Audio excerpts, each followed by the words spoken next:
नमस्कार, जय हिंद, वंदे मातरम। सभी का स्वागत है जीजीडी प्लेटफॉर्म पर। अभिनंदन है आप सभी का। कल की क्लास थोड़ी सी लेट हो गई थी अपलोड करने में, है ना। सर के ध्यान में भी नहीं रहा और मैंने भी सर को सूचना नहीं की कि सर क्लास कंप्लीट आ चुकी है। लेकिन अगर आपने अब तक नहीं देखी है क्लास तो कल की क्लास ज़रूर देखना, क्योंकि कल की क्लास में जो सारणी के माध्यम से, 2-3 सारणियों के माध्यम से आपको ये बताया हुआ है कि जो कर्ता का विस्तार होता है वो किस प्रकार होता है, कर्म का विस्तार, उद्देश्य, विधेय का विस्तार जो भी है उसको बढ़िया तरीके से समझाया हुआ है, ताकि आपको किसी प्रकार की कोई दिक्कत नहीं हो। दूसरी बात है कि कल की क्लास में जैसे कुछ शब्द ऐसे होते हैं जैसे कनेक्टिव वर्ड, समुच्चय बोधक अव्यय, जैसे इसलिए, तो इसलिए को देखकर हम कंफ्यूज हो जाते हैं कि भाई ये संयुक्त वाक्य में आएगा या मिश्र वाक्य में आएगा, तो उसका भी बहुत बढ़िया सॉल्यूशन है। और लास्ट में 15-20 वाक्यों की प्रैक्टिस भी आपको करवाई हुई है। तो आप ऐसी क्लासेस जो कई बार थोड़ी लेट सेट हो जाती है उसे देखा जरूर करें, नियमितता रखें, है ना, उसका फायदा ही होगा। और अपनी जो क्रमबद्धता है ना उसे टूटने ना दें, रेगुलर क्लास लेते रहें। और फायदा कितना हो रहा है आप खुद देखिए। वर्ण हो गया, संज्ञा, सर्वनाम, विशेषण, क्रिया, अव्यय, 7वां टॉपिक आज कंप्लीट हो जाएगा। तो 7 टॉपिक अपने आप में बहुत बड़ी बात होती है ना। और कब चलते चलते यूं ही अपना कोर्स पूरा हो जाएगा और सिर्फ रहेगा तो क्या, रिवीजन और टेस्ट बाकी। चलिए, तो अर्थ के आधार पर अगर हम बात करें तो वाक्य के 8 भेद होते हैं। हमने रचना के आधार पर बात किए थे और रचना के आधार पर 3 प्रकार के थे, और अर्थ के आधार पर अगर देखेंगे तो वाक्य कितने प्रकार के होते हैं, 8 प्रकार के होते हैं।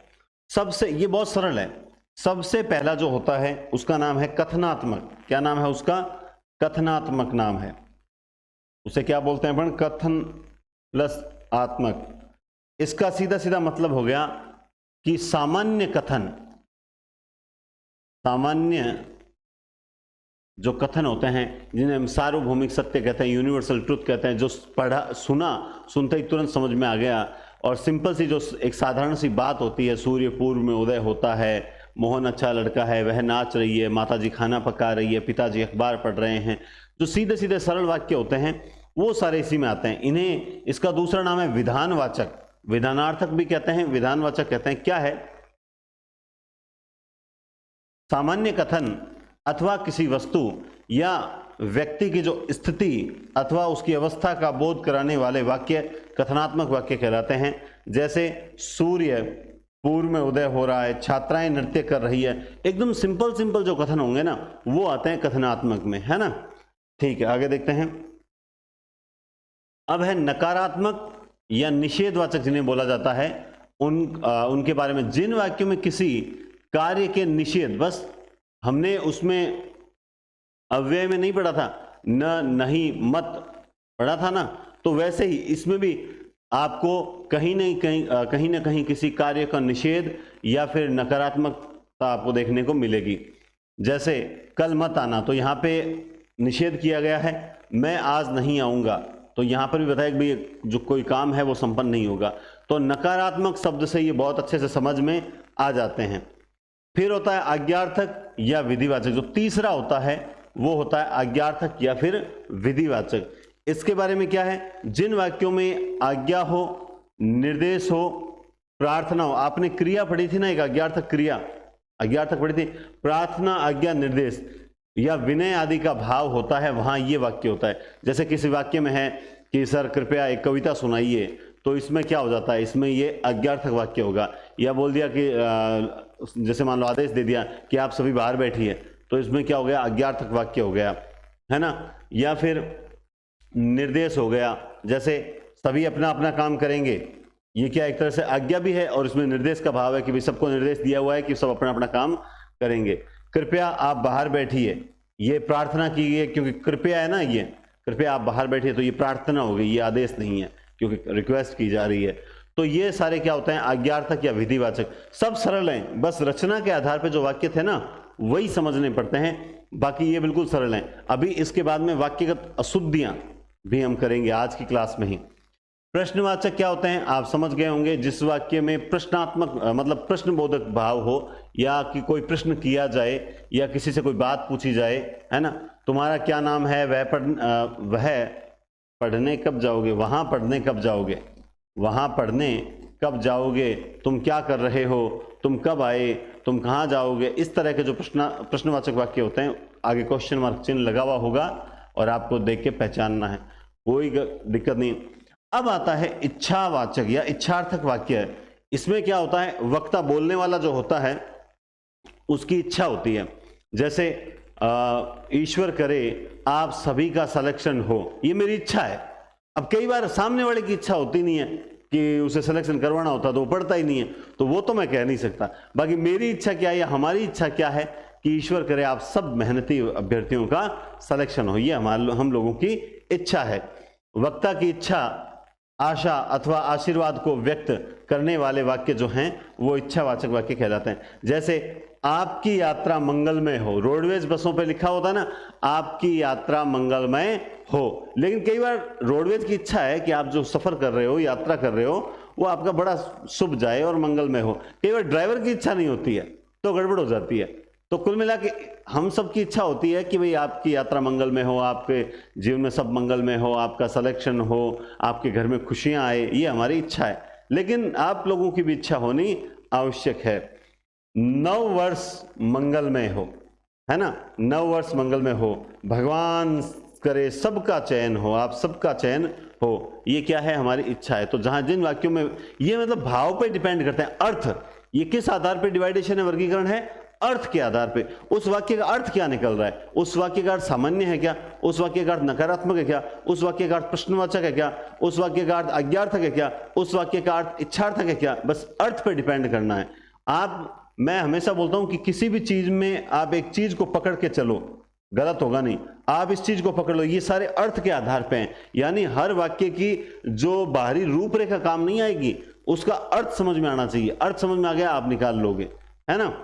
तो ये हो गया इच्छावाचक वाक्य।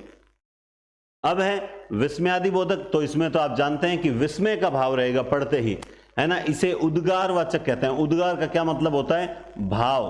तो ये उद्गारवाचक वाक्य कहलाते हैं। जिन वाक्यों में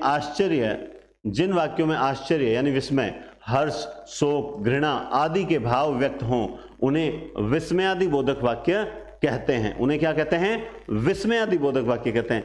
हाय मैं मर गया, रिजल्ट देखकर हाय मैं मर गया, पहले पढ़ लेता तो थोड़ा सा एक नंबर से चूकता नहीं। सबसे ज्यादा दुख किनको होता है, जिनके एक आध नंबर कम पड़ जाता है, उनकी वास्तव में। और देखो, आप जीवन में कभी घमंड तो करना ही मत, चाहे कोई सी भी जॉब लग जाओ आप।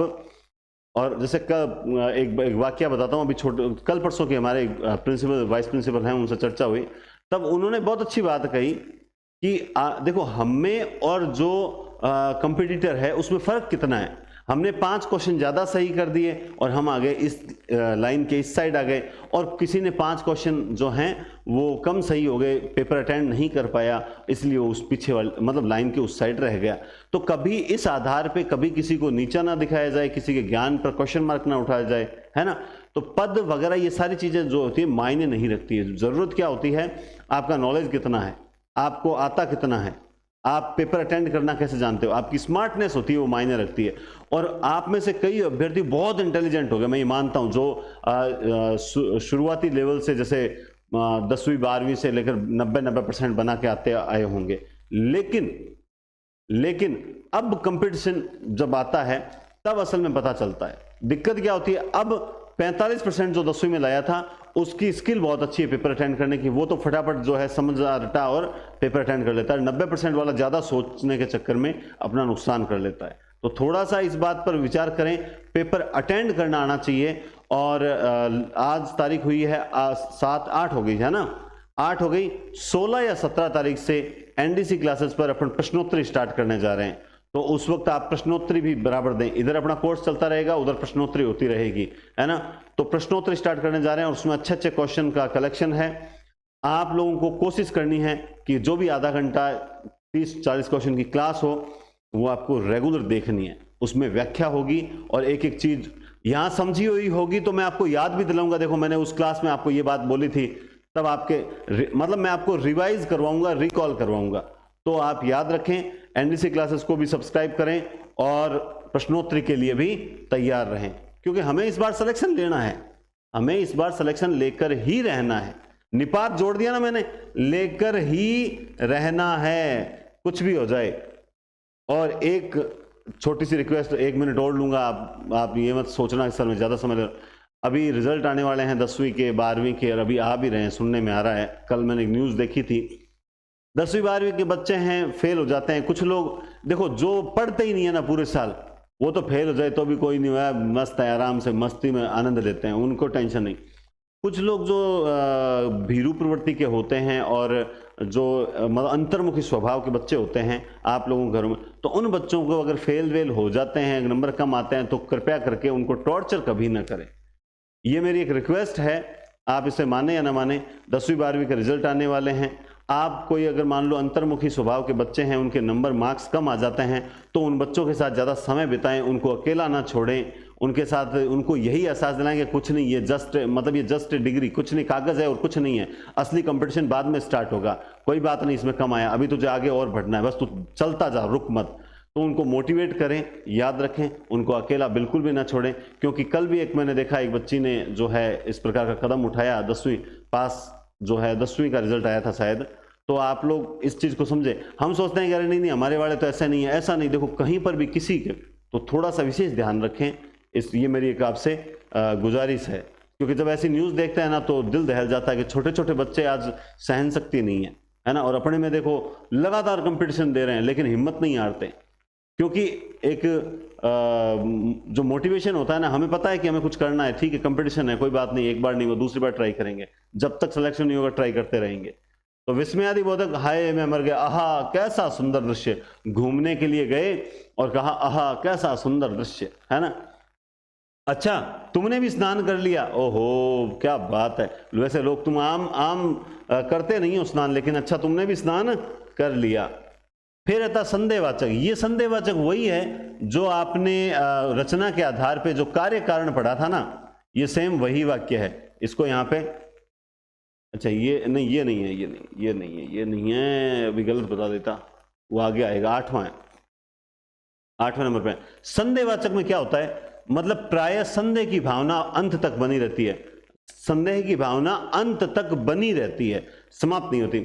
शायद वह सुधर जाए, भाई अब तक तो नहीं सुधरा है, शायद आने वाले समय में, मतलब इसमें फ्यूचर रहता है, भविष्य, शायद वह सुधर जाए, शायद वह पास हो जाए, क्या पता मेरा सिलेक्शन हो ही जाए, क्या पता मेरा सिलेक्शन हो ही जाए, हे भगवान कट ऑफ नीचे रखना, मेरा सिलेक्शन हो जाए, भगवान बाकी जो मेरे जितने नंबर है ना उससे एक नंबर नीचे रख देना। इस प्रकार की फीलिंग्स आती होगी ना आपको, तो संभवतः वह कल आए, हो सकता है आज वर्षा हो, बादलों को देखकर आज लागे बारिश आसी, तो मतलब हो सकता है आज बारिश हो, वह आया होगा, वह हो सकता है आया हो या नहीं, पता नहीं, मतलब हो सकता है आया भी हो और या भी नहीं, तो दोनों स्थितियां इसमें बनी रहती है, क्योंकि इसमें संदेह होता है, संदेह अंत तक बना रहता है। शायद पापा आज जल्दी आ जाए, अब नहीं पता जल्दी आएंगे कि नहीं आ जाए, ये होता है संकेत। संकेतवाचक वही होता है जो होता है आपके कार्य कारणवाचक, कार्य कारणवाचक, ठीक है। इसमें क्या होता है, किसी न किसी शर्त की पूर्ति का विधान होता है। वर्षा होती तो फसल भी अच्छी होती, यानी यदि, तो यदि वर्षा होती तो फसल भी अच्छी होती, अगर राम आ जाता तो मेरा काम हो जाता, यदि तुम मेहनत करोगे तो सफल भी होगे। आप दावे के साथ ध्यान रखें, आप रेगुलर पढ़ें, नियमित पढ़ें, क्रमबद्ध पढ़ें, बस और कुछ नहीं करना है। जैसे कई बार बच्चे बोलते हैं, कल मेरे पास एक फोन है, सर सेकंड ग्रेड की तैयारी कर रहा हूँ शिक्षण विधियों की, अभी शिक्षण विधियों की कहाँ जरूरत पड़ गई, ये तुम्हारी सबसे बड़ी कमी है। आप जो सेकंड ग्रेड की तैयारी कर रहे हो मैं या फर्स्ट ग्रेड की तैयारी कर रहे हो, उनसे एक चीज बताना चाहता हूं, व्याकरण, साहित्य, काव्य शास्त्र और सेकंड ग्रेड को ले लेते हैं अपन एक बार, शिक्षण विधियां, और एक हो गया मान लो स्नातक स्तर। ये इतने पार्ट होते हैं कि नहीं होते हैं, ये इतने पार्ट होते हैं। आप जानते हैं लगभग ये आपको 40 एक क्वेश्चन सेकंड ग्रेड में देगा, और ये भी आपके लगभग 40 क्वेश्चन देगा। ये जो है ये 20 क्वेश्चन का मैटर है, ये है 10 क्वेश्चन का मैटर। अब कितने हो गए, 40, 80, 100, 110, ये मैटर जो है 40 तक चला जाता है, लेकिन ये 30 से 40 रहता है, जरूरी नहीं है। आजकल थोड़ा बढ़ा दिया है, इसलिए सोचते हैं क्योंकि पिछली बार भी अनुमान नहीं था, लेकिन एक बार सोच के देखिए, ये 30 से 40 है, तो इसको हम इन दोनों को मिला के कितना कर लेते हैं, 80 से 90, यानी जिस पार्ट के 90 क्वेश्चन आने वाले हैं प्लस काव्य शास्त्र को भी ऐड करो, यानी इन 3 पार्ट के 100 क्वेश्चन आने वाले हैं। आप लोगों को इनकी तैयारी करनी चाहिए। क्यों करनी चाहिए? क्योंकि ये चेंज नहीं होगा, ये चेंज नहीं होगा। और ये जो पार्ट है, ये बाद में कोई 50 पन्नों की एक किताब आएगी, उसको पढ़ना है, उसमें से 20 में से जो है 18-17 क्वेश्चन वैसे ही सही हो जाने। तो इनमें इतना इसको करवाएंगे अपन, इसको ध्यान मत दो। अभी व्याकरण की क्लासेस यहां चल रही है और साहित्य की क्लासेस जो है वो खत्म होने वाली है एनडीसी क्लासेस पर। आप तो 1 नंबर से देखना स्टार्ट करो। सर आप नया कोर्स दोबारा नहीं होता है कभी भी। पूरा ये वीडियो इसीलिए तैयार किए गए हैं ताकि आप कभी भी देखो तो इन वीडियोज को देख सकते हो। आप तैयार स्टार्ट करो क्लासेस और 1 से देखना स्टार्ट करो। इस पार्ट को मजबूत करो, इस पार्ट को मजबूत करो। ये पूरा होता है, ये पार्ट करवाएंगे, इस पार्ट को मजबूत करो। अभी शिक्षण विधियों की कहां जरूरत है, लेकिन आप नियमितता नहीं बना पा रहे हो क्योंकि अगर छुट्टियां आ रही है, शादियों का सीजन है और इस चक्कर में आप जो है आज पढ़ दूं काल पढ़ दूं, आज पढ़ दूं काल पढ़ दूं, आज पढ़ दूं काल पढ़ दूं, ये चल रहा है। ऐसा मत करो। दिन में 2 घंटे आप जरूर दे दो, ज्यादा समय नहीं मांगते। तो ये अर्थ के आधार पे वाक्य हुए और रचना के आधार पे हमने वाक्य किए। पेपर ज्यादातर रचना के आधार पे वाक्य से आता है, कभी कभार अर्थ के आधार से भी प्रश्न पूछा जाता है। और ये हिंदी का सबसे कठिन टॉपिक है जिसमें गलती होने के चांसेस ज्यादा रहते हैं, सही होने के चांसेस कम रहते हैं। बाकी में सही के चांसेस ज्यादा रहते हैं। ये वाक्यगत अशुद्धि, क्योंकि अशुद्धि पकड़ में ही नहीं आती।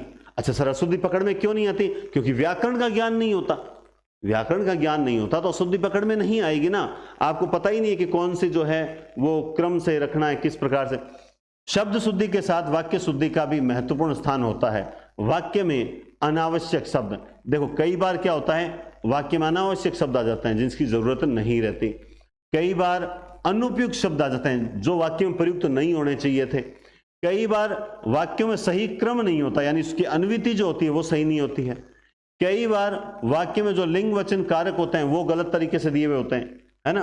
कई बार सही सर्वनाम एवं क्रिया नहीं होती है, ठीक है, तो वाक्य जो हैं वो अशुद्ध हो जाते हैं। ये कुछ 7-8 प्रकार की अशुद्धियां हैं, वो हो जाती हैं। तो इसे भी व्यवस्थित रूप से समझने का प्रयास करेंगे। सबसे पहले अनावश्यक शब्द जो होते हैं, भाई इनका कोई अंत तो है नहीं, कितनी प्रैक्टिस करो, ये तो प्रैक्टिस वाला खेल है। लेकिन हम थोड़ा सा इस पॉइंट के आधार पर जानेंगे कि अनावश्यक शब्द जो होता है वो किस प्रकार के आते हैं, ताकि दिमाग में रहे अच्छा ये अनावश्यक शब्द संबंधी अशुद्धि है। मैं प्रातः काल, आपको क्या करना है, सिर्फ अशुद्ध वाला के सामने वाला देखना है और पता लगाना है, नीचे वाला नहीं देखना है। मैं प्रातः काल के समय पढ़ता हूं तो आपके तुरंत दिमाग में आ गया प्रातः काल और समय, तो यहां पे इस समय की आवश्यकता नहीं थी, तो मैं प्रातः काल पढ़ता हूं, क्योंकि काल का अर्थ ही समय होता है। जज ने उसे मृत्युदंड की सजा दी, तो ये आपने पढ़ते ही समझ लिया होगा कि ये क्या है, सजा क्यों आया। जज ने उसे मृत्युदंड दिया, सजा की जरूरत ही नहीं थी। सारे देश भर में यह बात फैल गई, तो जब सारे देश हो गई तो फिर ये भर की कहां आवश्यक, सारे देश में यह बात फैल गई, या देश भर में, या तो देश भर में करो या सारे देश में करो, दोनों। ये अनावश्यक शब्द है, इसकी आवश्यकता नहीं थी, है ना। जैसे विंध्याचल पर्वत हिमालय से प्राचीन है। जब 2013-14 के आसपास की जब क्वेश्चन आते थे ना, पेपर आते थे ना एलडीसी के या सेकंड ग्रेड के, तब ये इस टाइप के जो क्वेश्चन होते थे उससे काफी हमें घबराते थे, है ना, उससे काफी घबराते थे। तो एक समय था वो भी। चलो, तो अचल, अचल का मतलब ही पर्वत होता है, तो फिर पर्वत की आवश्यकता नहीं रहती है। विंध्याचल हिमालय से प्राचीन है। किसी और दूसरे से परामर्श लीजिए, तो जब किसी और आ ही गया तो दूसरा फिर क्यों आए, किसी और से परामर्श लीजिए, सीधा ये भी तो आ सकता था ना, लेकिन नहीं, किसी और से परामर्श लीजिए, या किसी और दूसरे से नहीं, दूसरा नहीं, दूसरा गलत है, किसी और से परामर्श लीजिए। अब अनुपयुक्त शब्द कैसा होता है वो देखो। अनुपयुक्त शब्द जिसकी जरूरत नहीं है, गलत है, उसकी जगह कोई दूसरा शब्द आएगा। अनुपयुक्त शब्द आता है ना, वहां पे शब्द चेंज होता है, दूसरा नया शब्द। सीताराम की स्त्री थी, गलत, सीताराम की पत्नी थी। ऐसा थोड़ी रहता है, ये तो अपने राजस्थान में चलता है, हमारी लुगाई है। अरे क्या नहीं लुगाई रे, ये मेरी पत्नी है, अर्धांगिनी है, ये हमारी लुगाई है, मैं रुमिनक हूं, ये अपने राजस्थान में चलता है, जैसे चलता है ना। लेकिन साहित्यिक दृष्टि से यह शुद्ध माने जाते हैं। अपन बोलते हैं, अपन बोलते हैं, चलो आम बोलचाल में बोल देते हैं, लेकिन राम की पत्नी थी, ऐसा थोड़ा सीताराम की लुगाई थी, ऐसा नहीं बोल, ये मतलब एक सभ्य समाज में नहीं बोला जाता। सीताराम की पत्नी थी, ठीक है। अशुद्ध, देखिए आकाश में तारे चमक रहे थे। अब मुझे बताओ, तारे कभी चमकते थोड़ी कि गुरुजी चमके नहीं, कहते वो तारा चमके। अरे कुत्ते के लिए जैसे भौंकना है, हाथी के लिए चिंगाड़ना है ना, सबके लिए अलग अलग शब्द बने हैं, ठीक वैसे ही तारों के लिए क्या बना है, टिमटिमाना बना है ना। वह दही जमा रही है। अब बताओ दही को कोई, और हम रेगुलर रूटीन में यही बोलते हैं क्या थोड़ा दही जमा दे रहे, अरे दही कब जमा, दही तो पहले से जमा हो, दूध जमा दे, लेकिन दही जमा दे, है ना। क्या करे, आटो पिसार लाऊं, अरे आटो पिसार लवे, आटो तो पहले हूं पीसो जोड़ा बिन और कितो पिसासी, तो आटो थोड़ी पिसाई जाए, गेहूं पिसार लाओ, लेकिन आप बोला कहीं आटो पिसार लाओ। तो ये अपनी, वह दूध जमा रहा है, क्या जमा रहा है, दूध जमा रहा है। उसके गले में बेड़ियां थी। अब हम जानते हैं गले में बेड़ी थोड़ी पड़ती है, गले में क्या पड़ती है, गले में तो सॉरी बेड़ियां जो है वो कहां पड़ती है, पैरों में, कहां पड़ती है, पैरों में पड़ती है। चिंता एक भयंकर व्याधि है, ये वेरी वेरी इंपॉर्टेंट है, आप इसको ध्यान रखना। ये एक तो ये, और एक वो अस्त्र शस्त्र वाला, ये जो दो तीन चीजें है ना, ये बहुत ही इंपॉर्टेंट मानी जाती है। हाँ, ये बहुत इंपॉर्टेंट मानी जाती है। तो चिंता एक भयंकर आदि है ना, व्याधि नहीं है, बल्कि आदि मतलब सिर्फ दिमाग तक से, यानी चिंता मानसिक, और व्याधि मतलब पूरी शारीरिक। तो चिंता शारीरिक बीमारी नहीं है, आदि है। तो व्याधि और आदि का अंतर भी आप लोग ध्यान में रखना। अब लिंग संबंधी, कई बार हमें कुछ चीजों का लिंग पता ही नहीं होता, मैं मजाक नहीं कर रहा, ये मुझे सबसे कठिन जो अशुद्धि लगती है मुझे यही लगती है, क्योंकि ऐसे बहुत सी चीजें हैं जिनके बारे में लिंग का पता ही नहीं है। यह एकांकी बहुत अच्छी है, अब ऐसा लगता है यार ये सही है, लेकिन एकांकी बहुत अच्छा है, ये बहुत इंपॉर्टेंट बात है कि एकांकी जो है वो पुल्लिंग है। सत्य बोलना उसकी आदत था, आदत था नहीं, आदत थी। आत्मा अमर होता है, तो आप समझ गए होंगे आत्मा अमर होता नहीं है, क्या होगा, होती है। ब्रह्मपुत्र असम में बहती है, क्या होगी, बहती है। उसका ससुराल जयपुर में, ये भी बहुत इंपॉर्टेंट, ससुराल जो है स्त्रीलिंग माना जाता है, उसकी ससुराल जयपुर में। तो लिंग संबंधी जो अशुद्धि है ना, वो बहुत इंपॉर्टेंट अशुद्धियों में से एक अशुद्धि मानी जाती है, ठीक है ना।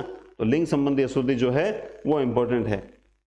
अब आती है वचन संबंधी, ये भी है।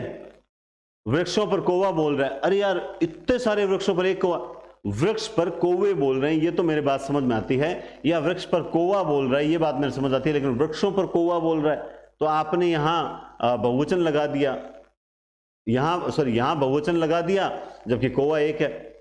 यह 10 रुपया का नोट है, रुपया नहीं, ये 10 रुपए का नोट है, क्या होगा, यह 10 रुपए का नोट है।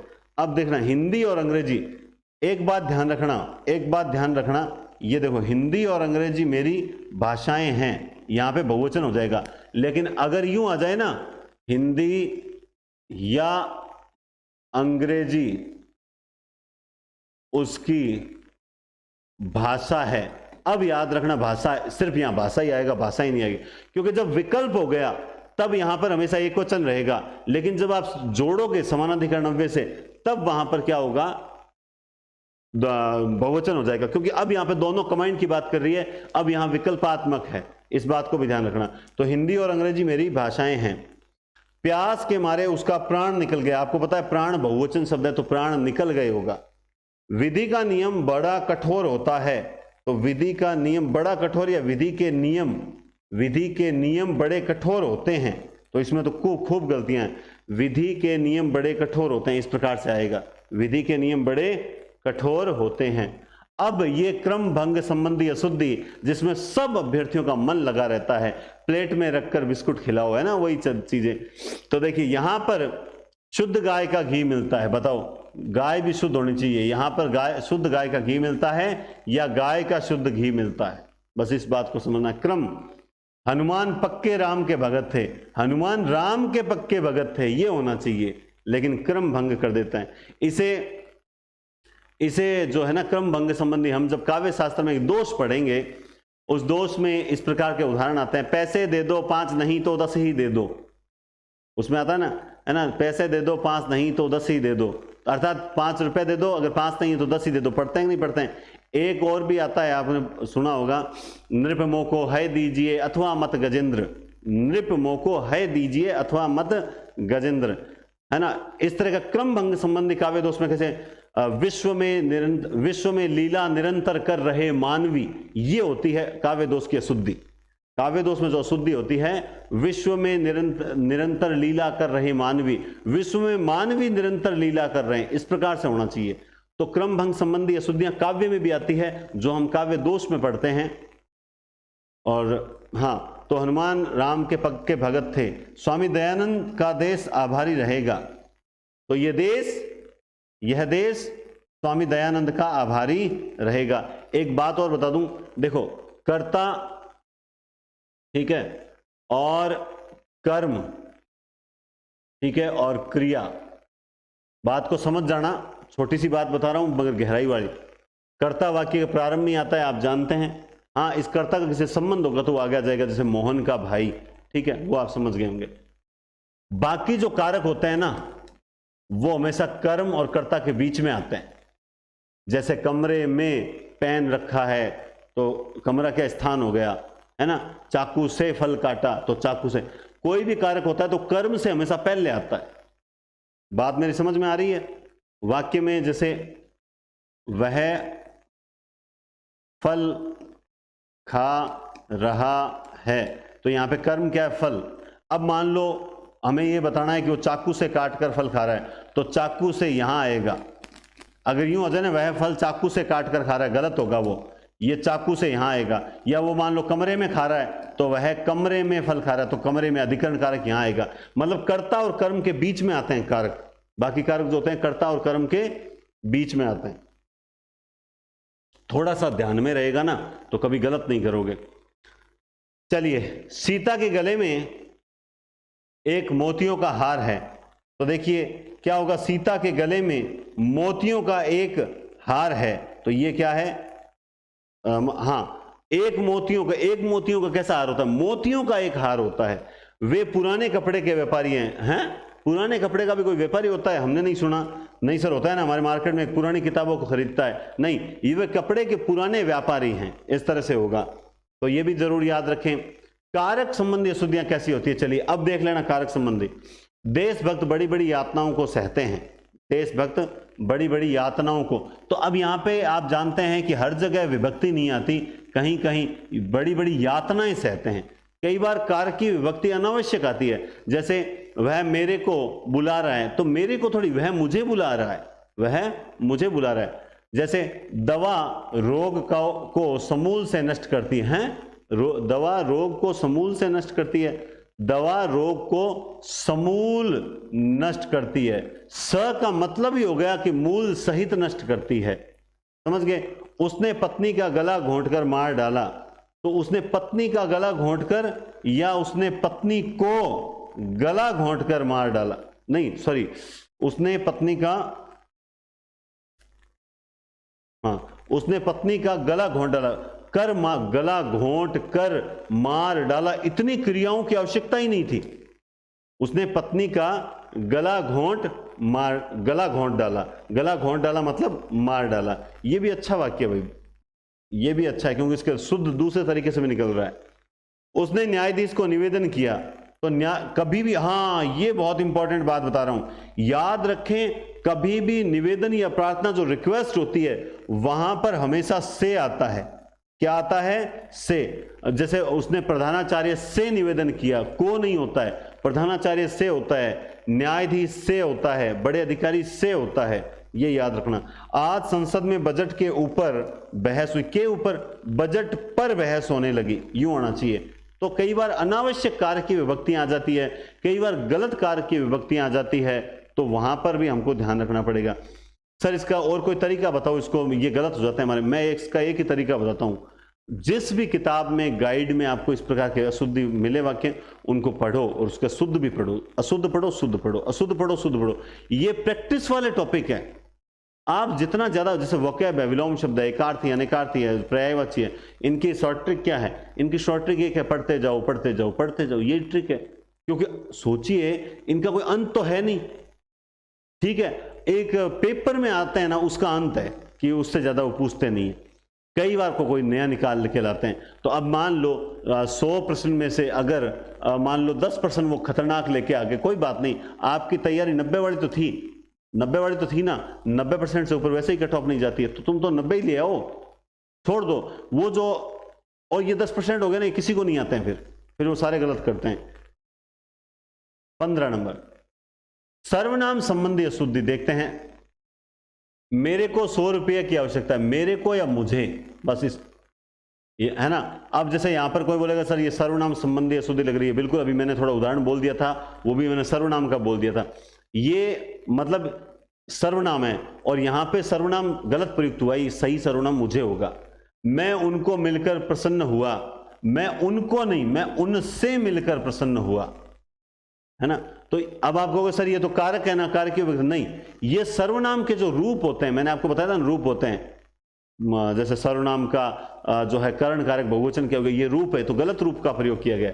तेरे को कहां जाना है, तो तुम्हें कहां जाना है, तेरे को, मेरे को, उसको, ये गलत है, उसको भी नहीं होता, उसे होता है। आपका उत्तर मुझसे अच्छा है, नहीं, आपका उत्तर मेरे उत्तर से अच्छा है। आपका उत्तर मुझसे अच्छा कैसे हो सकता है, मेरे उत्तर से अच्छा है। वह आपको और मुझको देखकर भाग गया, आपको और मुझको नहीं, वह आप और मुझे देखकर भाग गया। ये बहुत इंपॉर्टेंट वाक्य है। और एक बात और, ये सारे के सारे अपने एनसीईआरटी जो ऑथेंटिक किताब है उसी से लिए गए हैं, उसी से छांट छांट कर लिखे गए हैं। क्यों? क्योंकि ऑथेंटिक पे मेरा विशेष जोर रहता है, क्योंकि बच्चे क्या है कि जो भी टीचर पढ़ाता है ना उसको बहुत ज्यादा फॉलो करते हैं, है ना, तो फिर कल को दूसरी गलतियां हो तो गड़बड़ हो जाती है। इसलिए मैं आपको बता देता हूं भाई देखो ये सही है, और एनसीईआरटी हो चाहे कोई किताब उसमें गलती ये नजर आ रही है मुझे, तो आप भी सचेत रहकर चलें। अब सही क्या मानोगे वो आप पे डिपेंड करता है, बाकी मैं आपको दोनों चीजें बता देता हूं कि गलती कहां है उस किताब में, ताकि आप भी सचेत रहो। क्रिया संबंधी अशुद्धि देखते हैं। मैंने तुम्हारी बहुत प्रतीक्षा देखी, प्रतीक्षा कभी देखी नहीं जाती, प्रतीक्षा की जाती है। राम ने गुरुजी से प्रश्न पूछा, प्रश्न पूछा नहीं जाता है, किया। यह भी बहुत इंपॉर्टेंट है। हमें इस प्रकार का वाक्य आ जाए ना तो हम लोगों को पता ही नहीं चलता कि यार इसमें गलती क्या है, क्योंकि राम ने गुरुजी से प्रश्न पूछा तो सही बात है, प्रश्न तो पूछा नहीं, प्रश्न हमेशा किया जाता है। ठीक है, अब तुम जाइए, अब तुम जाइए, अब तुम जाओ, ऐसा, या अब आप जाइए, अब आप जाइए या अब तुम जाओ। तुम आएगा तो जाओ आएगा, आप आएगा तो जाइए आएगा।